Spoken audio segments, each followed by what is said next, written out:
The Temple of Gold and Emerald. You found this place, of course, by digging, delving, taking somewhat circuitous routes, not always the plans that you intended to follow, and yet something led you here. Something brought you to this temple that now you are associating, or at least Trillin is associating with the name Mormo. Mormo, it's an ancient name. It's more syllabic than verbal. It's guttural, it's primordial, it's serpentine. It's something that on an ancestral level Trillin can relate to. But from a point of view even of faith, of belief, this is an utterly alien place. People of sound mind, rational thought, wouldn't have delved this deep into the temple, and I don't consider your party utterly ludicrous or prone to chaotic flights of fancy. Well, we can maybe put Kiva in one of those categories, but you had the added pressure of Hemexi stalking, nay, swarming into the cavern in which this temple is situated. Whether that was as a result of Luck's disturbance of their forest of stakes, or whether they were on their way here anyhow with a patrol. At this point, it's probably irrelevant to dispute the matter, although if you're trapped under this temple for quite some time, I'm sure it will come up at least once in conversation. You moved the altar and found a staircase hidden to the casual observer that led down deep into the earth. Deeper even than you have travelled before. It's dark down here, but not pitch black. The emeralds in the gold lined, plated, and seamed walls give off a, at times eerie, at other times comforting, vermilion glow, because after all, with this mix of green and red, the way it glows through the gold, it's still better, even if bathed in a sickly hue, to have light than be plunged into utter darkness. Far above you, you can hear the Hemexi scuttling around, hissing, barking, chirping at each other. They must have seen you, Luck, because while you can't understand exactly what they're saying, you can certainly intone from what their noises sound like that they're looking for you. So really the only option is to head down. The ceiling above you is sealed. You're not even sure how you would open it if you wanted to try. Maybe there's a possibility, maybe there's a way, but do you really want to depend on the mercies of those part arachnid, part mosquito, something akin to mantis-like creatures? Yeah, maybe not. You reach the bottom of the staircase. This temple, under-temple, if you like, is akin to a mausoleum of an ancient standard. There are very few places of burial in the world below. You've encountered one of them, and the reason is quite simple. The world below consumes. Yes, the world below provides. You have been told that many times by Zayens, it is his mantra, but the world below also consumes. If you leave a corpse, if you leave refuse, if you dig out a tunnel and scatter the dirt, the world below has a way of removing the debris. That is, unless you erect idols, eyes, faces, things that watch over the bodies. For as long as they are observed, the bodies go nowhere. And such is the case here. It is built like a mausoleum, with shelves, with sarcophagi, with even altars and small idols. But it is not bodies that you can see in this deep, deep, emerald-hued mausoleum. It's eggs. Reptile eggs. They are larger, Trillin, than the kind that Antxians are born from. More membranous, more skin-like, less hard and calcified. but they are eggs nonetheless. Zayen's grunts. Great. Well, I suppose it is fitting that we end our adventure in a tomb. It may not be the end just yet, though. At least we have safety here, although things are still clearly dangerous. I study these eggs more closely. Aside from the size difference, do they resemble Antisia eggs? To a degree, but there is something more primeval about them in their size, in their, I guess, organic structure. They don't have the same consistency, the same hardness that an Antician egg would have. Whether that's a matter of evolution or something else, you cannot say, but perhaps it's due to the fact that they're in this tomb and unexposed to hostile environments or things that might prey on them. They have a soft, almost sack-like quality, more like teardrops shaped than hard ovoids. Oh, it's fascinating. I put my ear to one of them, trying to figure out, is this actually still something that is containing life? I mean, it shouldn't be. It should be something that should be thousands of years old, something from way, way in the past.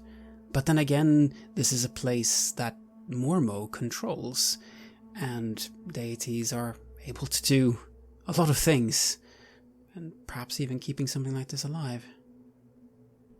As you draw close to one of the eggs, Zayen's hisses. Are you utterly insane?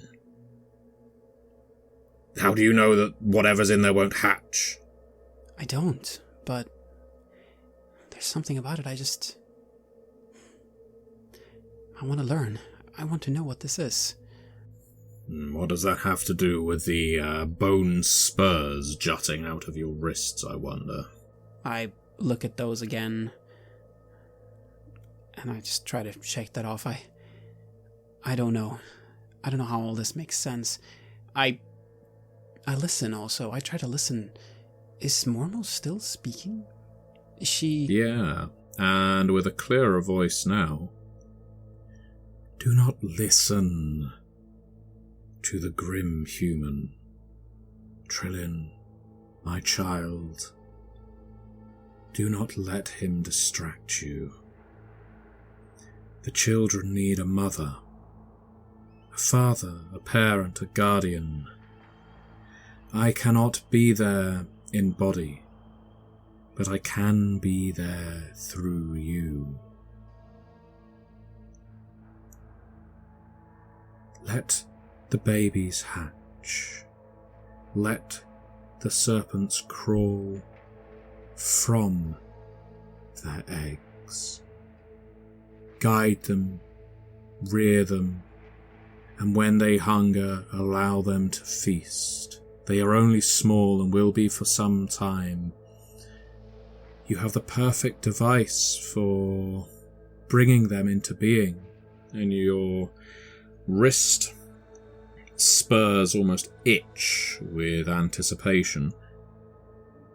Just a small incision, heir to the gestating babe. It will coax it into being. It will coax all of them into life.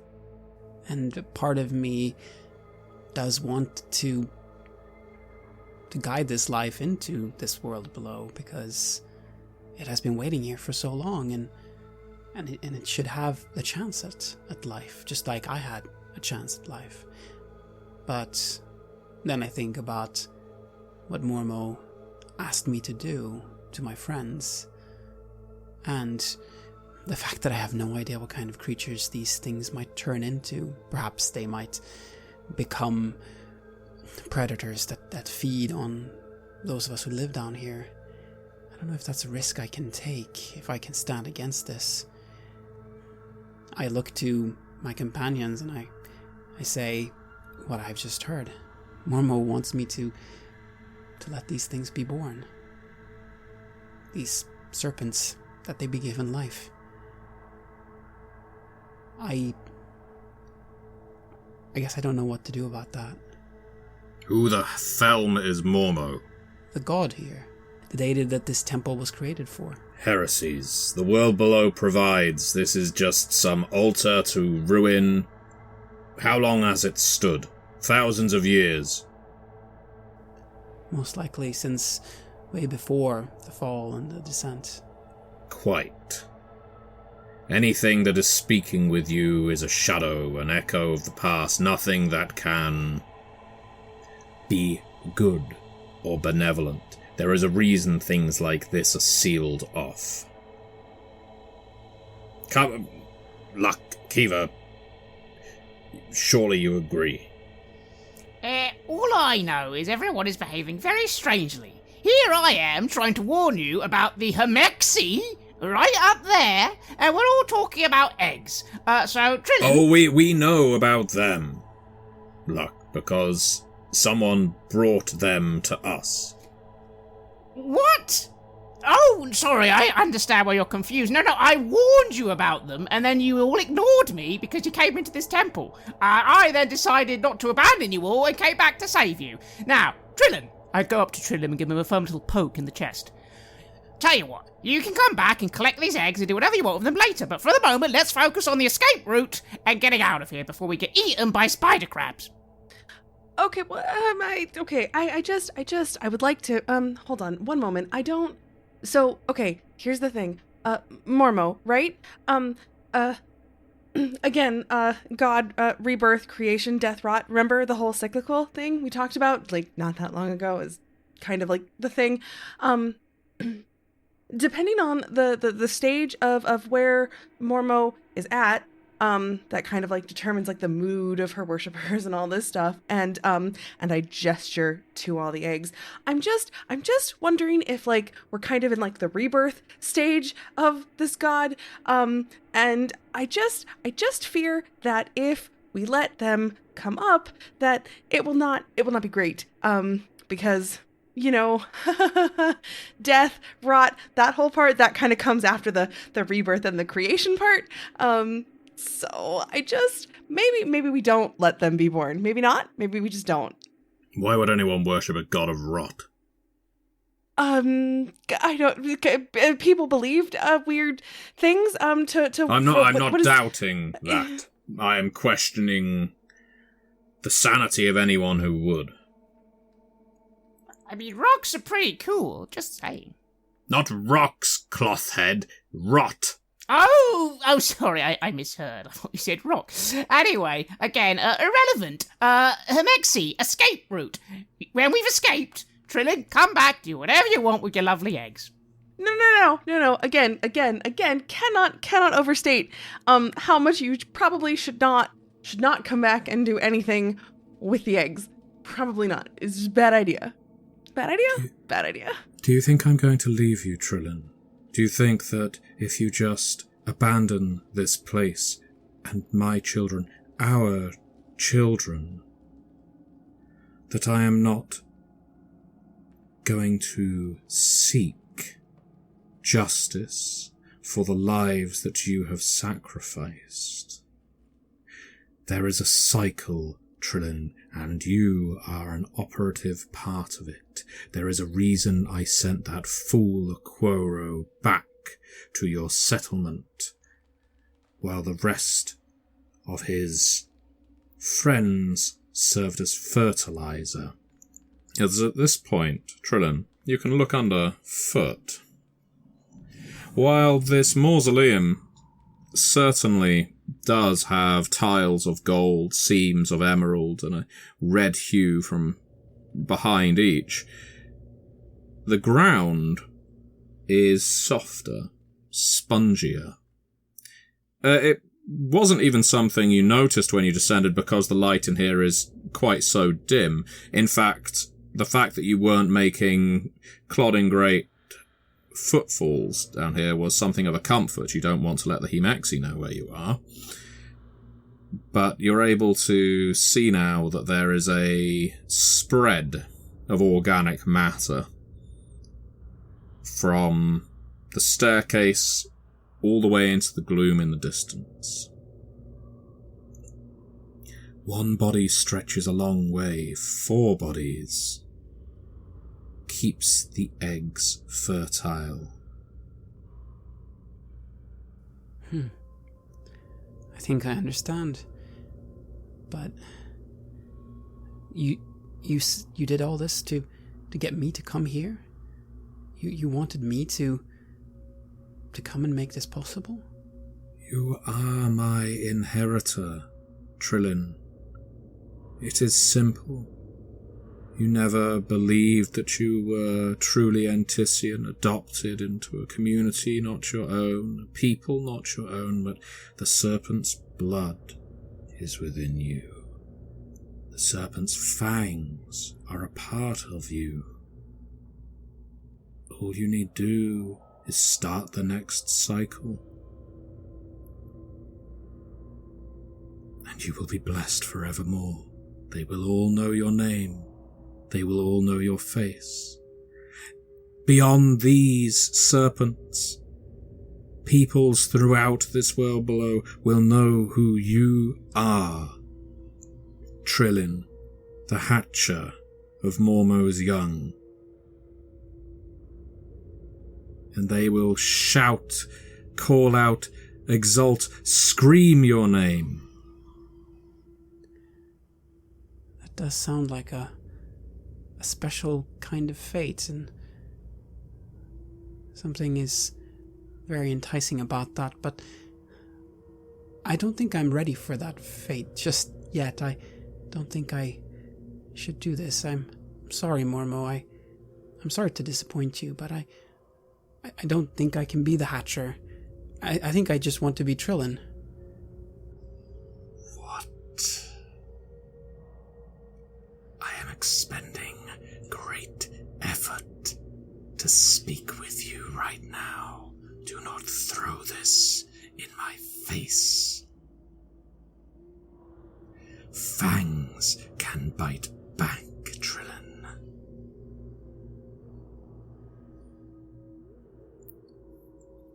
Why are you adopting such a confused look, Trillin? Are you speaking to yourself? Sir, Mormo is speaking to me. Oh, this is some spirit trying to manipulate you. I agree with Luck. We just need to move on, whether you come back for all of this nonsense or not. We cannot remain exactly here. And I should stop raising my voice because there are predators above us. You're right, Science. Let's go. I shouldn't stay here. And I'll look longingly at the eggs and the special fate that was awaiting me down here, this destiny of greatness. It is attractive in many ways, but it is dangerous. It is too dangerous. So I'll look around, see if I can find some way out of this place. I mean, there must be some kind of exit, right? Have you seen anything? I say to Science and to Luck and to Kiva. Well, no, we've been talking to you, and just before we continue, just a reminder. Gods are all good and all, but do you remember the god we met earlier, and his lovely worshippers? Do you remember how they kind of just, almost got eaten by their god? I don't think most gods actually care that much about us, if I'm perfectly honest with you, Trillin. You may have a point. But Morma does seem to care about me. The world below provides. Do not place faith in anything else. Anyway, yes, escape time! Luck. Kiva, as you aren't as distracted by voices in your head, I would like for each of you at this point to make a survival or science or medicine plus intellect roll. Tell me how many hits you get each. You can choose which of those skills you use. Each one is relevant in a different way. I went with survival, and I ended up with 6 hits because I had 4 9s and 1 10. Excellent stuff. And how about you, Craig? What are you rolling? I rolled survival and intellect, which for me is 3 dice, and I got no hits. Well, you do get a momentum for failing. So, Kiva. Mm-hmm. there's something about this place beyond the obvious threat of Trillin suddenly becoming a snake-worshipping cultist. Mm-hmm. Or indeed these eggs hatching. It's that red glow from behind the gold, from behind the emerald seams. What could produce that? The odour in here, at first, because it's so peaty, so compost-like, it obscures any possibility of what this could be. You wonder if there's magma on the other side of those tiles, and it's just being held back barely, but the heat is wrong for that. It's nice and cool down here. You can observe that some of that vermilion, some of the crimson, some of that magenta and burgundy is just floating around out there. It pulses occasionally, it moves. It feels organic. Your mind is taken back to your encounter with the Furundina and how they intended for the Great Worm to devour you. You are not in Furundin, but you may be in or adjacent to something else that is living. Oh no. Hey, friends. And I'm gonna get really, really quiet and kind of just like pull everybody really close. Keeping a very close eye on Trillin, obviously for reasons. If we could, do you see? And I'm just gonna point. Do you see that over there? The glowy, the red. It's I think what we're dealing with, is something that is alive. Alive. What? Well, fascinating. Horrific, but fascinating. Yeah, horrific is a good word, I think, for what we're dealing with here, in more ways than one. And I give a shifty, quick side glance to Trillin, and then back to Zion's. As an explorer, I have to wonder where the organic matter begins. If, for instance, this mausoleum alone is part of a creature, did the trapdoor leading us down, was it literally a loose scale in its skin, or was the entire temple a living creature taken some Baroque form? As I say, fascinating. But take heart, Kiva. For once, Zion's is smiling. If there is a way in, there is a way out. And he points down.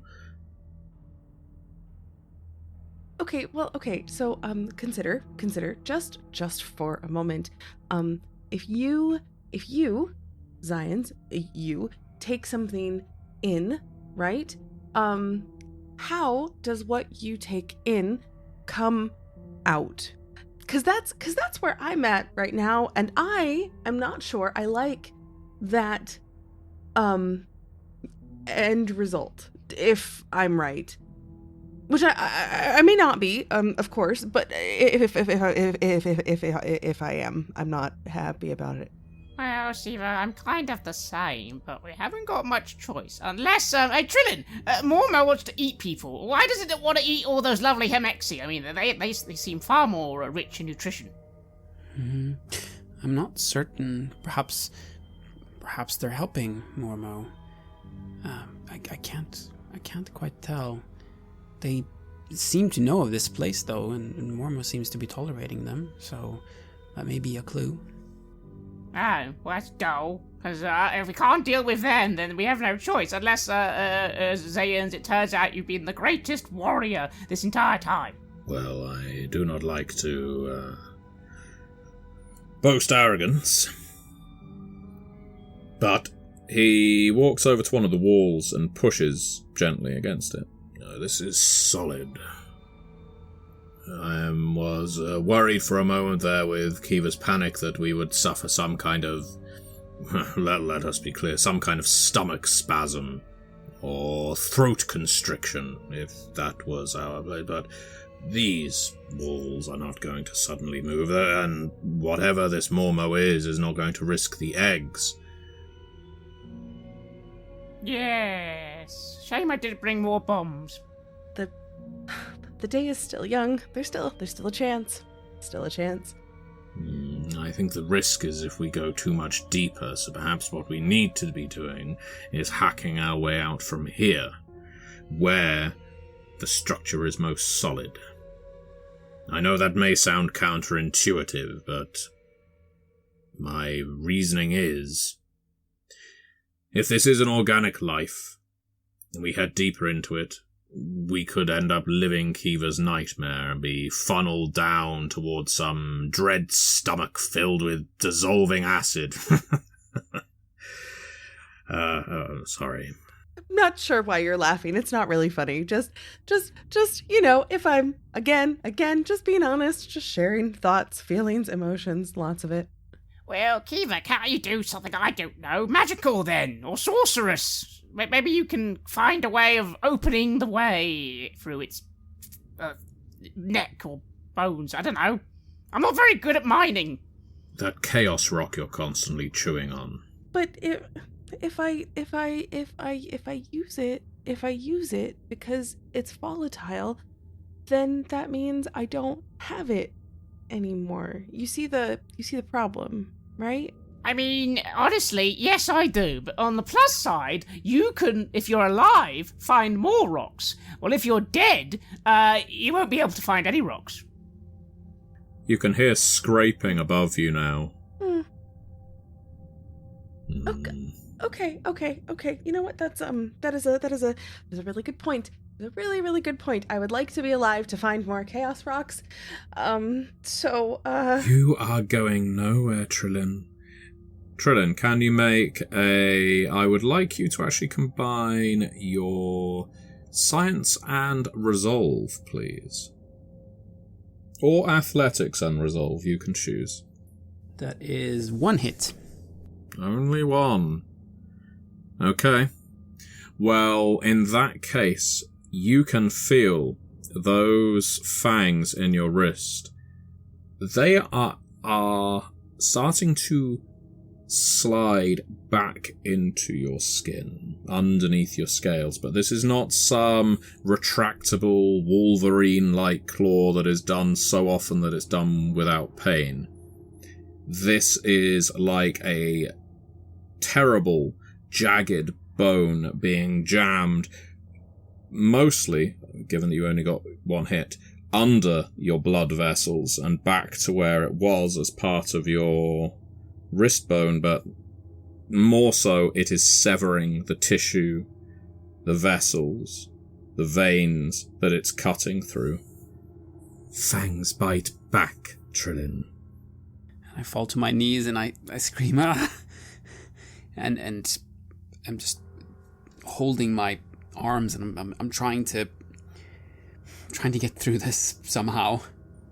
Dark blood leaks at speed from both wounds. If you're going to do something, Kiva, do it now. Luck, help me drag Trillin up the stairs away so that we're out of a blast radius. Oh, all right. Yes. I mean, if it's that dangerous, I can shoot it too. But you tell me, Kiva, can you detonate your chaos rock and be safely away? To be honest, I actually don't know if I'm going to be able to detonate it from far enough away. But it is a really big rock, so I mean, I guess we can try. And it's at this point that I grab or I hold on to the really, really big rock that we found earlier, and I just kind of like squeeze it really, really tightly because I love this rock and I don't want to let it go, but I know that I have to. And I'm going to go and I'm going to place it in front of the wall and prepare to detonate it, and I don't want to, and it's really, really hard, but it's okay, and I'm gonna pet the rock a little bit because it's okay. It's everything's gonna be fine. It's gonna be fine. Kiva! It's gonna be okay. I'm sorry. The rock, if it was possible to do so, looks back at you with a somewhat forlorn violet hue. The the subject, or rather, the method by which one might activate or detonate a Chaos Rock is much debated among Chaosists. Some believe in matter over mind, others believe the other way round. You can do so remotely if you are well attuned enough to the chaotic elements, and Kiva, you are certainly attuned to this Chaos Rock. You have spent many a long walk with it since acquiring it. You have bonded with it. It is a part of you. And so, emotionally, almost more than mentally, you can feel its panic. It's not a sentient creature. It isn't capable of higher thought or anything like that, but it knows that it's been abandoned. It knows that it is growing distant from its Chaosist wielder, and as you retreat from it, it starts glowing more violently, and its sharpened edges start peeling off. Trillin, Mormo shouts in your head. The fangs have not retracted fully yet. Slash their throats! I will not. I won't do that. That's not the destiny that's awaiting me. I'm not going to kill my friends. Not for you, not for anyone. If you spend your momentum now, I will say that you're right. I don't want to kill my friends. I don't want to attempt it. I would like to spend the momentum, if that's alright. Yes. Absolutely. And if Kiva could make we'll go for Esoterica and Intellect, please. Only 3 hits. Could I ask you now to make let's see, we'll go for 2d10. Please roll 2d10. 5. Sudden outcrops is your chaotic retaliation. What does that mean? Well, firstly, the Chaos Rock explodes. It explodes with a fury, a panicked fury. Where is my mother, it wonders. But it can't wander that for long. It explodes into shards of glowing, heated Chaos Rock. Of course, that pierces many of these fragile eggs that are littering the mausoleum and knocks over several of the idols of Mormo that are stacked here. But more importantly, the swirl of chaotic energy changes the elemental structure of this place around the area in which the Chaos Rock was situated. The area is suddenly filled with rocky slabs, massive toadstools, and glowing emeralds. That, in an ordinary, if there is an ordinary situation in the world below, in an ordinary situation would hamper rapid movement. It would fortify an area. That's not what you're trying to do right now. What you're trying to do, and what this achieves by lucky dice roll, is it blasts the wall and part of the floor open with this sudden explosion of matter. You can't see that yet. You're on the staircase with your companions, but the ceiling above you is now wrenched open. The smell down in the mausoleum is bad, don't get me wrong. The smell of blood slathering Hemexi is a different kind of terror. 2 of them look down upon the 4 of you. One of them wears a mask, the other one has its proboscis just hanging there limply, and in a rather vulgar way it stiffens at the sight of you, its eyes flushing red. They chitter at each other, wrestle a little for who will get down to you first. But you're going to have to move if you're not going to want to fight these. Zyans is prepared to protect the rear guard while the 3 of you flee. Go! I will hold them off! Don't have to tell me twice! I look longingly at the eggs, but then I turn around and I make a run for it. Some of them are still intact. Trillin, do you want to take even one? I should, but I can't. I just can't. I can't do that. For the sake of mechanics, you would currently have the bleeding status effect. For the sake of narrative, you are gushing blood out of your wrist wounds. You need a holy or a healer or a medicant of some kind, and you can only hope that there is one such individual close by. Yes, you have those skills, but right now on the run, you are in no place to administer them to yourself. Luck. Are you remaining on the stairs with Zions, or are you fleeing with the other two? I give Zions a bit of a look and say, "Look, you, don't just die here. Run with us," and I gesture to my smoke bomb and say, "Run with us, I throw smoke bomb, we all can escape." He looks down at your bomb. A coward's weapon. But he nods and pushes past you rather roughly on his way down to the bottom of the staircase, leaving you with one of the Hemexi bearing down on you. Well, I think it's time for an acrobatic leap to the exit, and then, when I'm there, to fire off the smoke bomb. Go for an athletics and dexterity roll, please, Craig. Well, that's a fail. No hits. But is everyone okay with me spending 2 of our free momentum to change this complete failure into at least a basic success? Yes, please. I really don't want you to die. In that case, Matthew, let's say I spend 2 momentum as I leap heroically from the staircase. I then fall straight on my face. But then as I fall on my face, I kind of roll a little and do actually manage to get to the exit. Oh, it's worse than that, Craig. Yes, you do acrobatically leap out of the Hemaxi's grasp. Absolutely, you managed that with no problem at all. Well done, Luck. The problem is, you don't buy off any complications. You can't. You don't have the hits to do so. So as you land and land on your face, you also crack 2 of the eggs. Now, are you going to hurl that smoke bomb, take careful aim, throw it at the staircase, or are you just going to flee? Craig, it's an important question. Consider your answer. I was going to throw it straight where I am, because that's what I wanted the smoke to be. You can certainly do that. Then, yes, the time has come to flee, but the smoke bomb is essential, so I will stumble upwards, go, "Ow!" and then throw the bomb at my feet before this time, doing my very best just to run away. No skill at all. Just staggering and loping your way toward the exit. As you reach the exit, a hand grabs you from the hole that's been made by the Chaos Rock. Are you going to recoil, or are you going to allow yourself to get pulled through? Well, I don't think I'm in the right frame of mind to be resisting anything. As long as the smoke bomb goes off, yes, pull away.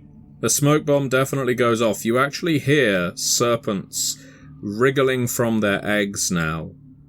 And you shouldn't be able to, except they have voices. Luck, they have voices that say, "Hunger, hunger, hunger, bite the flesh, the furred flesh." But you are pulled through the gap by Zions.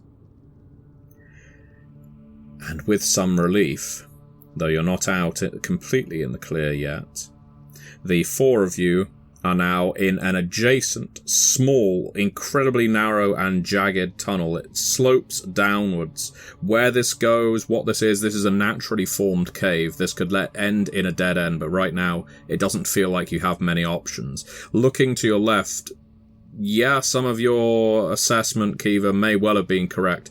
You can actually see long embedded fossilized scales that merge in places with the rock of this cavern, as if a great snake or serpent hibernated here once upon a time and has become as much a part of the geology as the geology has become part of it. You were indeed inside some kind of great creature, maybe Mormo herself, who's to say? An expert, an academic, an occultist would probably want to linger and study. That probably isn't the first thing on your mind right now. No, probably not. The first thing on my mind is, are we being followed through the hole that we came from? Well, you too can hear the whispering in your head of hunger, hunger. Okay. Like the furred flesh. You can't hear or see the Hemexi because of all the smoke. But it is billowing out from the hole that your Chaos Rock blew into the side of this serpent. I see Siva having that moment of trying to look back, and I just run straight into her and go, "Siva, run! Run! Run!" what's the wild chaos situation like? Well, this place is lousy with chaos. You can sense it in the walls. You can sense it, of course, from the debris of your exploded chaos rock. The chaos level is severe here. You have ventured into a part of the great world below where no one has trod for a very, very long time. No one has been able to observe this serpent tunnel for centuries, and so there's a raw, unfinished quality to everything around you. If you want to cast a sorcery of some kind, you absolutely can, but there may well be a retaliation. That's fine, because here's the thing. Kiva is not very brave. She doesn't really have it all together all the time, but she knows what she's about. So there's a hole. We're being pursued. There's chaos everywhere. So I would like to tether the wild chaos here with an attempt to inflict a combat status effect. Bleeding would be nice, but agony, just something that kind of causes like an AoE sort of damage to the pursuers that we have. Absolutely. Let's see how you do then. I think in this case you would be rolling... We'll go for Esoterica again. I know this is a very good roll for you. We'll go for Esoterica and Intellect, which I know is playing into your dirty, dirty hands. And we'll see how many hits you get, because right now that isn't a terribly demanding effect. Essentially what you are doing is almost adding a corrosive quality to the air where that hole exists. So anyone who passes through it will have to ingest something that agonizes them and might slow them down, distract them, or make them turn back. So let's see how you do. I ended up with 6 hits, and if we recall, I get +3 to that, so that would be 9. Well, you don't need to spend a momentum then to get more enhancement, I'm guessing. No, I don't think so. I think we could layer a few status effects on top of each other. If you're not intending on moving rocks themselves, you can make that area such a toxic cloud. The smoke from Luck's smoke bomb is no longer simply coughing, noxious smoke. It is now, as I mentioned, corrosive. It could be a little freezing, it could be slowing, it could be, paralyzing.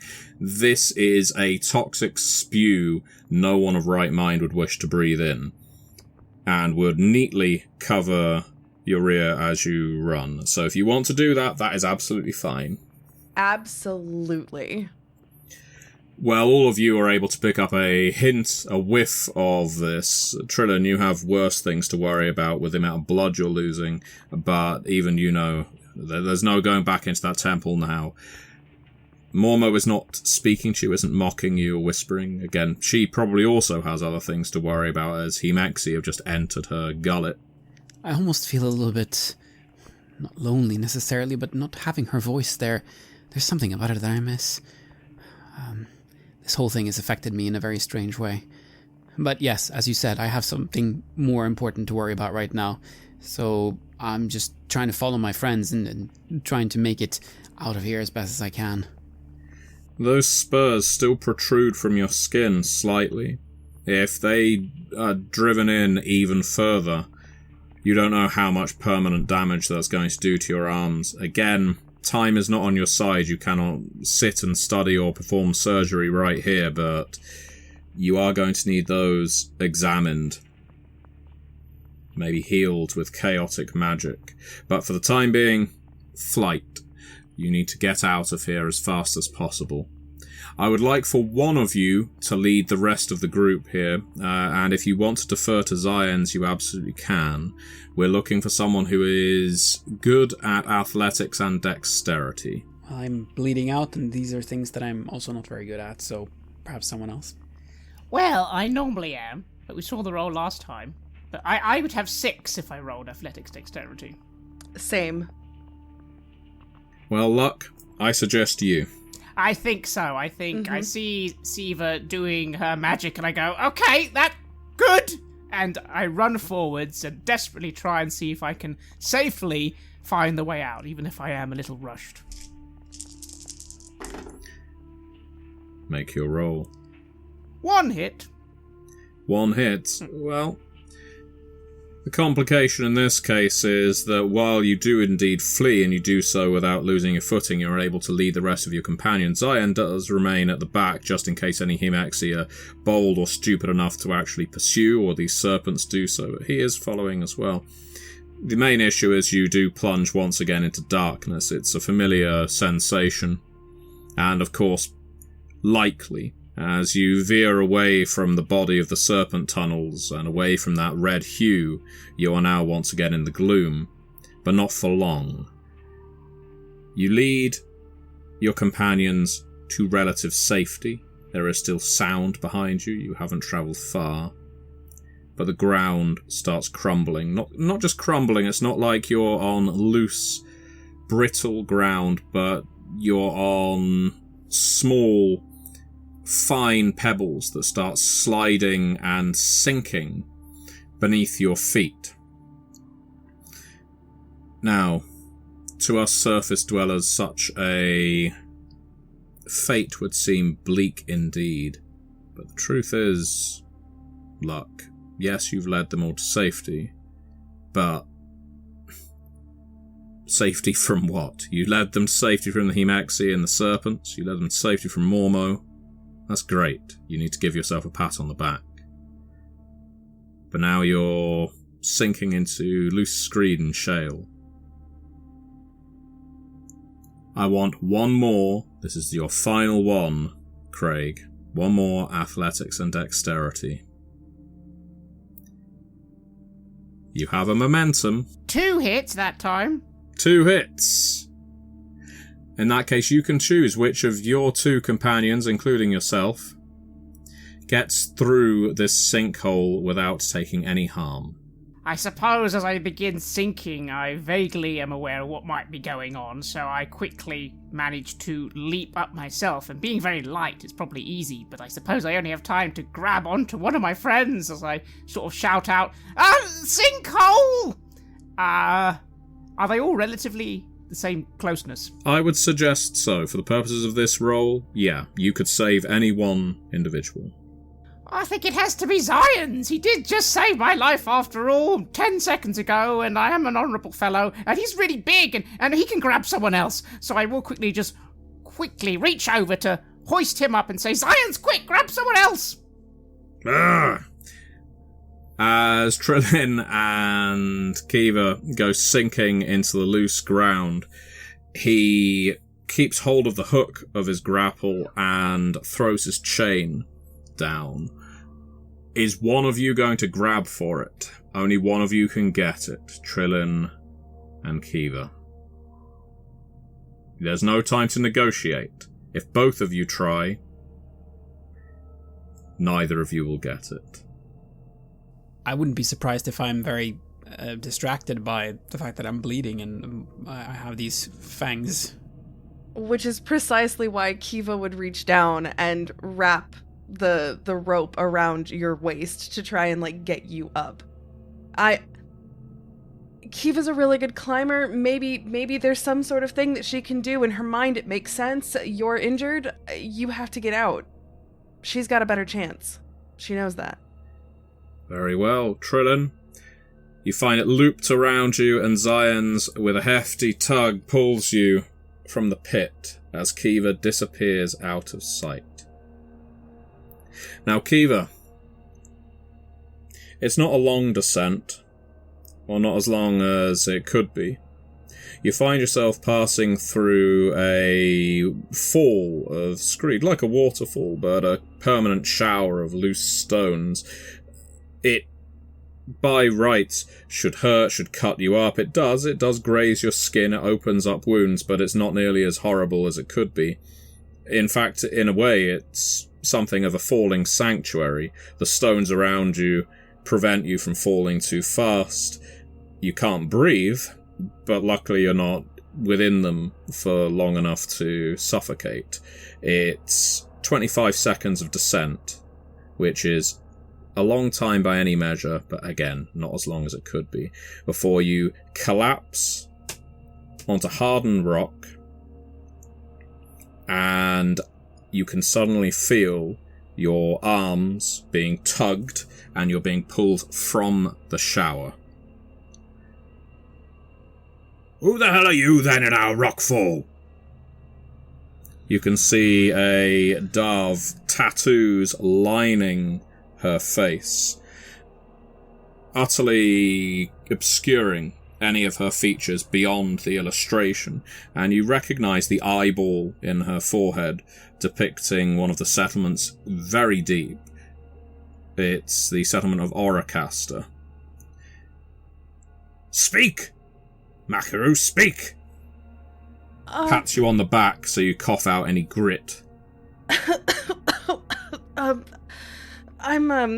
Kiva Blackleg. Where did you fall from? This is a shale fall. I've never seen looked you over, a chaosist come down with the rocks. She helps you to your feet. Her companion, likewise a dove, is eyeing you quite suspiciously. Pay him no heed. Are you well? What was it, a chaos portal dropped you there? No, we were, my friends and I were escaping, and there was... Friends? She gestures at the other dove. They start digging through the loose rock, which seems to be part of some kind of mining concern. Looks like they presumably harvest the best of the rocks and let the more dirty, useless clumps fall further. But... No, they didn't fall with me. I fell. They got away. I didn't know what to expect. But certainly not this. But no, your rocks are fine. They're not here now. Oh, damn the rocks. If your friends are up there, well, they're not too far. Come with me, Asa. We'll reunite you with your friends, or we'll find a way of getting them down here. Don't you worry, you won't be isolated for long. But first, we must take a journey via Oracaster. Have you ever visited? Stupid question. And don't be disconcerted by the eyes. And it's at this point you can see the many, many hundreds of deep stone eyes carved into the walls around here, all seem to be fixed on you. Don't be disconcerted. They're our sigil. They're what keep us safe. We know that we are always watched in Oracaster. She puts an arm around you and leads you to the dark settlement of Oracaster. Your three companions, meanwhile, Trillin, Luck, Zions. In the dark, the jagged, narrow tunnel that you'd recently navigated. Well, damn! Felman! Hades, take these rock pits. I mean, she might be okay. She got magic powers. Maybe she turned into stone temporarily and came out the other end. I don't know. She saved us. She protected us. Everyone played their part. Trillin, you. I have never seen an Antisia look so pale. Do you need me to bind your wounds, or do you have the magic in you? I don't know if I... Fine, I will do my best to tend your wounds, at least temporarily. Though if those spurs move again, if they rip free from your... I'm sorry, I do not mean to be a doomsayer. No, it's best to be careful. I don't think I can control those things. I think those are all the work of Mormo. Perhaps us getting some distance from her will make him less dangerous. I certainly hope so anyways. Zions is sensitive with you and actually gentle, more so than his rather gruff demeanour would imply, ensuring that the bleeding, well, while he cannot stop it, he can certainly stave it for a while.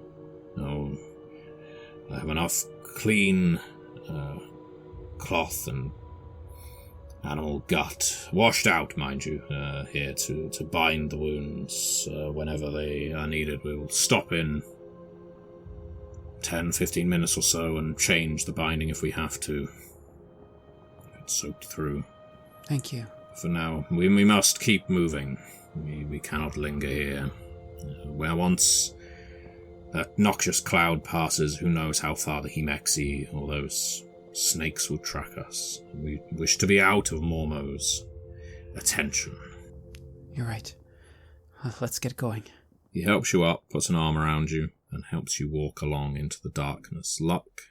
Well, I look at the hole a little longer, and my ears droop a little, and I am very sad, because I think Siva might be dead, and that is not good at all. So I will sigh, and I'll say, "Oh, Siva, be alive somewhere, maybe?" All right. And I guess I'll quietly trudge behind the others. Do not be afeard, my little friend.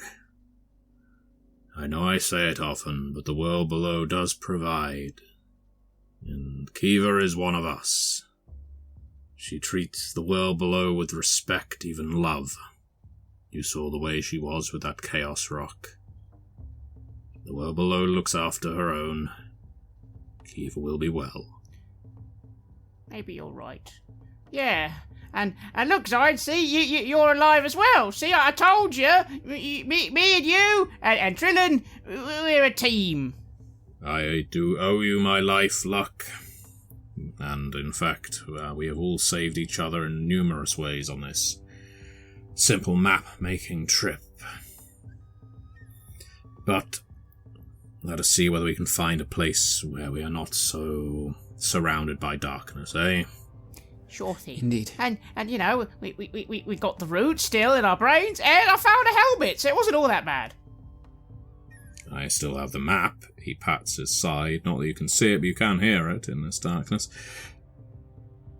Telling the people of Telva's Hearth where to go if they wish to find this temple again, though I cannot say I would be recommending it. No, it kind of seemed full of scary gods and Hemexi, so maybe it wasn't actually that great a place. There didn't even seem to be that much actual treasure. It was made of gold. Oh, well, yeah, but that was hard to, move. True, it's heavy. Cumbersome relic of the past. He mutters away as the three of you trudge into the gloom, looking for a hint of light in the distance and the possibility of salvation. And I'll just turn to Trillin and say, "And you know what, Trillin? You don't need no Mormo. You got your friends." Yeah, I guess I do. And I look at my arms and I feel the pain still. And I still miss the whispers of Mormo. But I continue moving forward.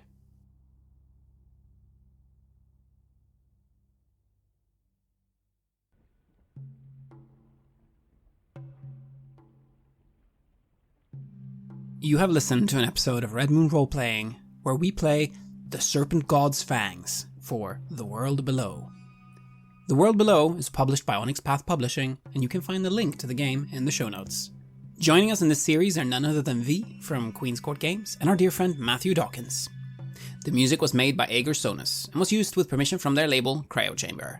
Check out their website at cryochamber.bandcamp.com or their YouTube channel for some moody dark ambient for your gaming table. We would like to give massive thanks to our champions of the Red Moon, Martin Heuschober, Simon Cooper, David, Julia, Camilla, Bob Lange, Cameron, Antxon, and Graham Barey for their generous support.